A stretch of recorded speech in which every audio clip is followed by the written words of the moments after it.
राना साहब, क्या राय होगी आपकी सर? अब बहुत देर कर दी या अब बातचीत की गुंजाइश है? और अभी ये किसको कह रहे हैं अपील करता हूँ फौरी बातचीत की जाए?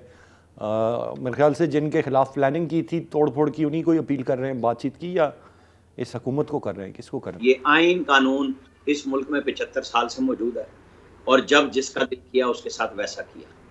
ये इमरान खान ने जब वज़ीर आज़म थे तब कमज़ोरी समझा शहबाज शरीफ और ज़रदारी की गुफ्तगू को। शहबाज शरीफ ने वज़ीर आज़म बन के 2 तकरीरें की, कौम से खिताब किया, उसने कमज़ोरी समझा और तड़ियाँ लगाता रहा।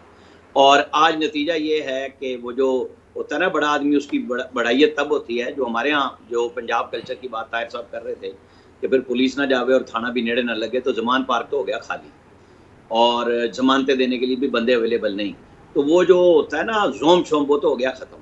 अब स्टेट अपना सीधा-सीधा सीक्रेट एक्ट के तहत, आर्मी एक्ट के तहत कार्रवाई कर रही है। जब ज़रा ये कंप्लीट हो जाएगी ना, फिर बातचीत जिससे करनी होगी करेगी।